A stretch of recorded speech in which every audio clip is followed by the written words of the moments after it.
Once you get booted out because you embezzled, then of course they were corrupt. Yeah. They're evil. They didn't understand you. Of course. Simple human psychology. Yeah. Well, magnify that many times so that you've lost the thrones of the greatest empire in the world. Yeah.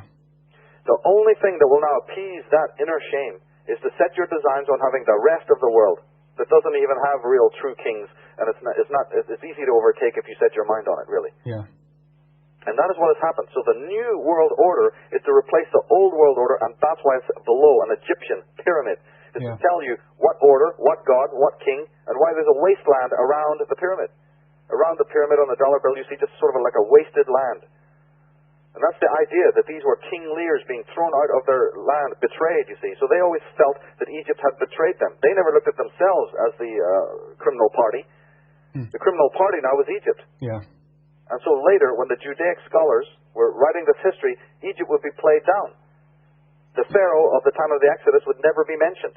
Yeah, my goodness, if that's not a glowing omission, that should have put people on alert long ago as to what's going on. Yeah, just listen to the terminology that, what is it called, Haiwas, the Egyptian, he who leads the archaeological digs down there. They even call themselves, he has a website, they call it theguardians.net. I mean, what kind of name is that? Isn't it incredible? Yeah, Guardians of what, of course. Guardians.net, yeah. Guardians.net. Guardians of what? Exactly. And see, if we look at the solar symbolism, and the subversive use of sacred symbolism in the media, I emphasize on that DVD about the sun. Not only are the secret societies using it, but Madison Avenue, the media. Yeah. We're having light thrown at us. Yeah. And this brings us to a very important point, is what has this ancient history got to do with modern times? We've said that it has to do with secret societies. And we talk about that it's the reason for the rise of Judeo-Christianity, because these individuals have penned Judeo-Christianity. They have created it and funded it as a smokescreen behind which that they can operate. So people who study religion will not come across the secrets that I'm talking about. Those who study secret societies may have a chance. Yeah. I've studied both, and that's why, and I've also had great mentors like Eustace Mullins and Jordan Maxwell and others. So, of course, one moves forward and understands, and people like Yuri Lina in your own country. Yeah. So there's tremendous discoveries. Now we need to go further and see, okay, but that still leaves the question of what on earth does this really have to do with today? Yeah. And this is a metaphysical question that has to do with light and the philosophy of light. And why do I refer to Atonism as Luciferianism or as the cult of the dark side of the light? And that has to do with the properties of light, and how light can be used as a weapon against the human race, never forgetting that this ultimate war is a war against consciousness. Because the Egyptian groups that we're talking about, they themselves have ancestry coming out of the dragon courts of ancient Atlantis. So even though we've been taking things back to Egypt, let us never forget that Egypt is a modern creation. Yeah. In the timeline of what we're talking about. Yeah. They are merely descendants themselves, as were the Celts, of the dragon blood. That's what they refer to it as, a dragon bloodline, which is why you have dragons in London. The symbol of the dragon is everywhere, on the coat of arms of so many countries, and on the flags of Scotland and Ireland, Wales. And you see the dragon. It's the dragon bloodline that William Bramley refers to as the brotherhood of the snake. Yeah. And this is why the snake was so important in Egypt. Because the temple, did you know that the temple of Amarna and the temple of Luxor were the first temples shaped in a cross? No, I didn't. That's where the cross comes from. That's why the cross is connected to religion. So when Christians are now looking at the secret society symbols of the cross and the crown, and they have this crazy idea that, these wonderful secret societies, at least they're using the cross, and at least Constantine saw a vision of the cross in the heavens, and look, there's the Knights of Malta using what looks like a cross, so I guess they're okay then. Or the Vatican uses the cross everywhere on top of their temples, so I guess there must be Christian then. Well, I'm sorry to have to destroy your little illusion, but no, they're not. And the reason why they use the symbol of the cross in connection with the dove and the globe and the world and all these other symbols has nothing to do with them being Christian. It's got to do with the fact that these are remnants of the temple of Luxor and the temple of Amarna, which were the first temples designed by the Atonists to look like a cross for some reason, because of the cross of the zodiac, perhaps. Yeah, even the queens. It's, as you say, with the what is it called, the globus crucier or something. Yes. It's I hold the world in my hands and I own it basically. So. That's right. Anima Mundi. It's the Anima Mundi. I am a queen of the world, and upon that is a cross. Yeah. And she is the whore of Babylon. But the Babylon is not Babylon in Persia. Babylon originally was in Egypt. Did you know that? The original Babylon was in Cairo. Oh, really? Yeah, the Tower of Babylon never was where it was now. That's just a play on words. The Persians had a great love for Egypt. And even though they were invaders of Egypt in the early times, most of Persian culture adored the Egyptian pharaohs. Yeah. Babylon was originally, the original Babylon was outside Cairo, I believe. It was a huge city, and it also had a tower. And the later Babylonians, their Babylonian was Babylon II, basically. It was a reconstruction of the Tower of Babylon in order to honor the Egyptians, because there was a lot of commerce when times were really, really good, mercantile-wise, between Persia, Iran, and Egypt. There was a period in which the city of Babylon in Egypt was mimicked by the Persians out of homage.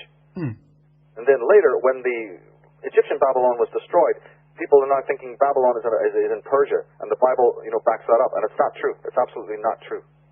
Well, of course, any civilization who thrives and prospers, they build further out and make more cities. So of course, it's not that strange.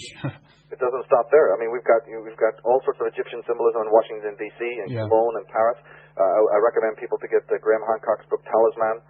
To get David Oveson's The Secret Architecture of Our Nation's Capital, to show just how extensive this cult is. But the thing to remember when you're reading those books is that those authors cannot tell you who the originator of all of this is.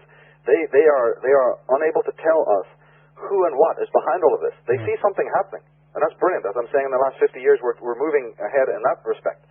That we understand that something bizarre of a secret society nature is happening. That there are that Napoleon and the kings of France and the king of England and the presidents of America are using Egyptian symbolism, and we kind of have this vague idea that they may be Masonic, and I think these guys are into Egypt for some reason. We really don't know why. Well, now the time is to find out why. Who these people really follow, and who the Illuminati really are, who the Luciferian really is. So that when a Christian, if he wants to use that term, go ahead, use it. But then at least know where to apply it, and know how to apply it, because it might implicate you. When a Christian uses the term Luciferian, they may be actually implicating themselves, because their own Christ was a Luciferian. The light that they say that they worship is a philosophy that didn't originate with Christianity, I'm afraid. Of course. So when a Christian goes, well, I worship light. Jesus is light. God is light. I go, so you're into Egyptology now then? They go, no. I just said that God was light. Well, exactly. That's an Egyptian concept, by the way. In fact, it's not even an Egyptian concept. It's a concept brought into Egypt from a lot of these invading dynasties. It's very, very, very pagan. Do you know any of this? Do you have any idea about it? And they look at you like you're a Satanist, that you're crazy. Of course. We have about just 3 minutes of the regular program here, but quickly here, is there a connection between Aton and Ireland? Yes, the connection is interesting because all of Egyptian culture is based on the original pure, unadulterated Egyptian theocracy is based on Celtic Druidism. This is why my book is actually called The Irish Origins of Civilization. And the Atonist cult that later migrated out from Egypt in the times that we've been speaking about re-invaded the West and then tried to lie to say that they're the ones bringing back this Judaic Egyptian royal solar symbolism back into the countries of the West, including Ireland. It's like what we talked about in the previous show about the lie of the East to West movement of civilization. So the deep connection between Egypt and Ireland I try to explore to show that the original unadulterated Egyptian theocracy, which was a stellar astrological theocracy, was Irish in nature. But that it got subverted and destroyed because the Atonists we're talking about coming full circle later on, it's like a full circle type of thing, come back to murder their own parents. Because the connection is that we know that Nefertiti's daughter is buried in Ireland. The Christians talk about their prophet Jeremiah being buried in Ireland. That's a fact. We know that King Menes of the first dynasty of Egypt is buried in Northern Ireland. And the list goes on of the Egyptian connections, you see. We need to explore this. What is the real stone of Bethel? And, the Jacob's Ladder and Jeremiah. There's lots of British Israelite lies. Because the British Israelites are another Freemasonic order that sits in front of the Atonists, who are like their spin doctors, to break up the religions and to lie and to disseminate into the religions of the world the lies so that we don't track back to the true Atonists. The Atonists have many spin doctors and propaganda agencies that make sure that the real history of the world is contorted so that we do not, understand the truth. My work is to break through all of their lies of the British Israelites and the Zionist movement and the Freemasons so that we can see the true picture of the past in an unadulterated form. And it's a most interesting story. It really is.